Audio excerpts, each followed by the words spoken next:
In today's tutorial we're going to be learning how to crochet one of these corner to corner granny squares.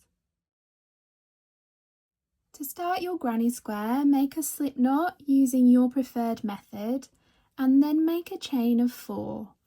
1, 2, 3, 4. Now into the first chain that we made, so this chain here, it's technically the 4th chain from the hook, work 4 double crochets.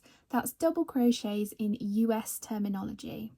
So I'm putting my hook into this chain in there to make those 4 double crochet stitches. So there's my first double crochet, the second, the third, and the 4th.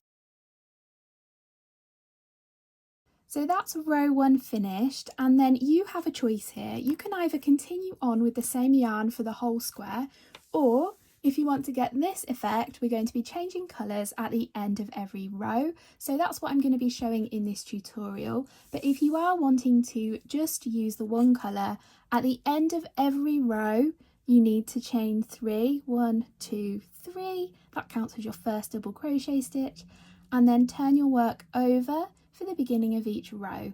The pattern is exactly the same if you are changing colours or if you're using the same yarn. So let's just go backwards a bit so I can show you how we join another colour. So to join another colour, first fasten off this colour. So I like to do that with a chain 1, then I snip the tail to about 6 inches and then use my hook to pull that tail through that chain and then give that tail a pull to tighten up, and that's that colour fastened off. So I'm then going to take up the end of my next colour of yarn, this orange colour here, and then I'm going to turn my little piece of crochet over, because we're going to be turning at the end of every row because we're working in rows and not rounds, so you have to turn. So to join the next colour, I'm not going to be joining it to the top of this first stitch here. I'm instead going to be joining it to the space between these first 2 stitches. So if we have a look at our crochet, we should have 5 total double crochets, including our chain 3 here that counts as our first double crochet from our starting chain. So we're going to be putting our hook between the first and second stitch here. So if I grab this first stitch and pull it, can you see a hole opens up there? So we're not going in the top of the stitch here, we're going to be putting our hook into that gap between the 2 stitches, just like that. Then lay your yarn tail across your hook and pull up a loop through that hole there. So that is the next colour joined. So to start row 2, chain 3, 1, 2, 3. That counts as the first double crochet stitch. Now work 3 more double crochet stitches into that space between those 2 stitches. So that same space we joined the yarn. We're not going to be, because we're doing granny stitch, we're not going to be working into the top of any of the stitches. We're only working in the spaces between the stitches. So work 3 double crochet back into that space. So that's 1, 2, 3. So including my starting chain, I've made 4 double crochets all into that same space. Now we're going to skip 3 stitches. So I'm skipping 1, 2, 3, and between our starting chain and that 3rd stitch there, if I pull on that, can you see a hole open up there? We're going to work 4 double crochets into that hole. So in there. So that's 1, 2, 3, 4. And then we can fasten off this colour because we've finished row 2. So I'm going to fasten off and join my next colour yarn just as we did at the end of row 1. So I'm going to turn my little piece of crochet over. I'm going to pull up my next colour of yarn, which is going to be this blue colour. I wanted some nice contrasting colours here so you can kind of see the effect and the differences between the stitches. And then we're going to pull this first stitch across a little bit to open up the hole between the stitches, and then put the hook into that hole. Lay the yarn tail across the hook and pull up a loop. Ooh. There we go, pulled up the loop now. Then I like to take my yarn tail and just go behind my hook across my crochet here, so I can crochet over the top of it a little bit just to secure it in. So now we're ready for row 3. For row 3, start with a chain of 3. That counts as your first double crochet stitch. Now work 3 more double crochets back into that same space between the edge stitch and that double crochet there. So 1, 2, 3. So including that starting chain of 3, that counts as our first double crochet. I've made 4 double crochets into that space.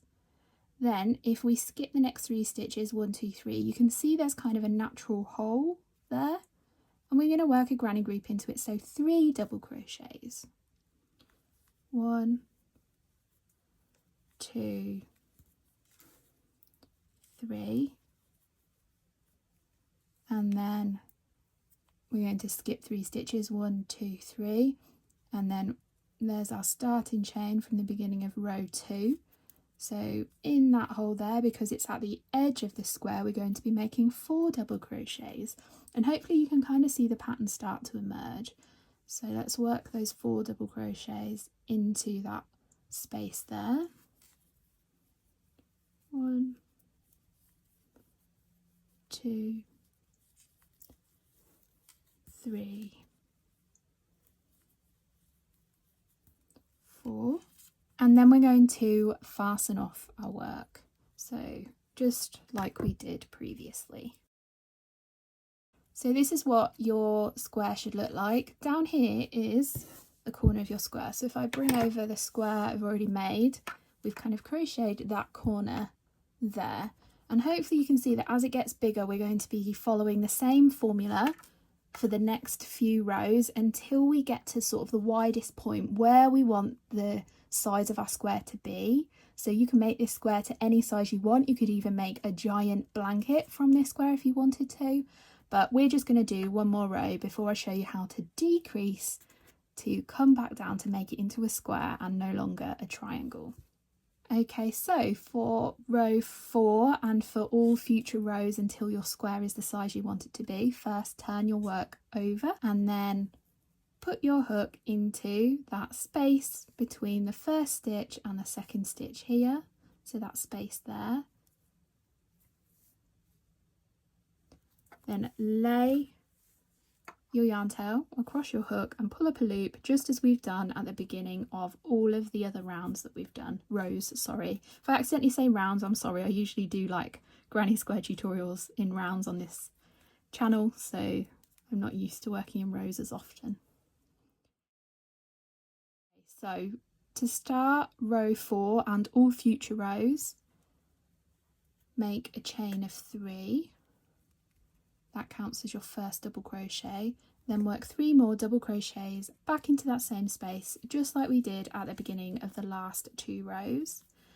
And then what you're going to do for these rows, as your rows get bigger and bigger and bigger in your square, is the first and the last groups of your row are always 4 double crochets, including that starting chain, so 4 double crochets, and all of the groups along the middle of the row, so into these spaces here, always 3 double crochets. So it's nice and easy to remember. You're either doing 4 double crochets in the first and the last group, or 3 in the groups in the middle. So I'll show you what that looks like. So we're going to work 3 double crochets into the next stitch, sorry, not the next stitch, the next space. So it's 1, 2, 3, and then in the next space we're going to work 3 double crochets. 1, 2,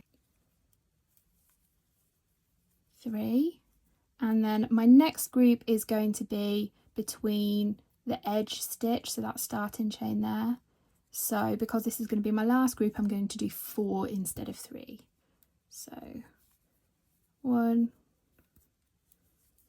2, 3, 4, and then you continue on until the triangle is the size of the square that you want it to be, and then we're going to start some decrease rows, so come back to this tutorial for that. So for your decrease rows, they're all going to be exactly the same. They're just going to be getting shorter and shorter and shorter every time. So I'll show you the formula for how you do those decrease rows. But before we do that, turn your work over and join in your next colour yarn just as we've done the same on previous rows. So the difference between the increase rows and the decrease rows is the increases, our first and last groups are 4 double crochets. For the decreases, they're only 1. So all we need to do here is work a chain of 3, and that counts as your first double crochet. And then you just work your groups of 3 double crochets in all the spaces along the row. So I'm going to go my first group of 3 double crochet, and I'll probably just speed this up until I reach the end of the row for you so you're not sat around waiting. So there are my 3 groups of 3 double crochets. You might have a longer row than this if you've made your square much bigger. And then we're going to work just 1 double crochet into the space between the last stitch and the next to last stitch. So skip 1, 2, 3, and then into that space there work 1 double crochet. And that's basically how you make this square.